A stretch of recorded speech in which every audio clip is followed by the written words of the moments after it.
Hey friends, so a few words about why I don't like co-writing in Nashville. Before I got to Nashville, I had only co-written with my roommate and dear friend Scott Kempner of the Del Lords and the Dictators.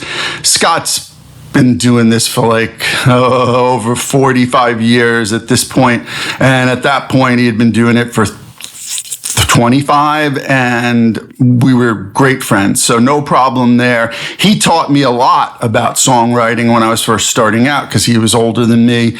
No problems. We wrote a bunch of songs. I'm still proud of those songs today. When I came to Nashville, it was a very different thing. First of all, publishers like to throw people into rooms. Sometimes it's because one person's hot right then and getting cuts. Another time it's because the other person is new and may have some potential. It really should be about whether there's compatibility between the two writers. I didn't see that so wisely done by publishers. Sometimes, but it wasn't always the case. And so it's a grab bag, and sometimes you're being thrown into a room where you have nothing in common with this person. Now, that doesn't mean you can't write a great song. You might get lucky, but there should be some sort of common language, or that you have certain strengths and the other person has other strengths, and they come together and are a perfect collaboration. That doesn't always happen. I like to be able to choose who I co-write with. At this point in my career, I've written over 300 published songs and recorded songs, so I definitely want to choose who I co-write with. And I want it to be fun, and I want it to be interesting and unique, and ideally break some ground and do something I haven't done before. So that said, the one last biggest reason I don't like co-writing is I had a very bad experience, about 15 years ago. I was thrown into the room with someone by a publisher. That publisher came to me and said, "Hey, I think you'd really compliment this person.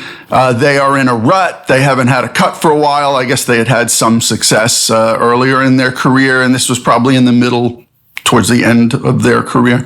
And they said, "Would you please write with them?" And I was like, "Oh yeah, I know who they are. Let's do it. I'm excited." And we wrote 3 songs in 2 days, but all 3 were from ideas that I had, which was cool. That's cool. And I had to finish 2 of the 3 songs on my own because they didn't get finished. All 3 got cut by our publisher and got sent out to artists, eventually got covered. But one of those songs I took to an artist that I knew personally because they were recording a new album, and I really loved this artist. And I didn't think that the vocal that my co-writer put on it was very good, so I got a young, cool artist that I knew who was new to Nashville to sing on it. Gave it to the artist. The artist was like, "Wow, this is great." Artist cut it. Long story short, it went on to their next record, and the record got nominated for a Grammy. Fast forward 6 months, I find out that my co-writer went to the artist who I knew that I got the song to and told them that I didn't do anything on the song except the title and that they wrote the whole thing. Yep, this happens. So that's why I don't like co-writing. It caused a big hullabaloo at the time. Of course, I got to keep my half of the song after the album sold a ton because I didn't have a publishing deal at the time, and my co-writer was on a co-pub deal, and their publisher took it all. So some retribution? I don't know, but that's why I don't like co-writing.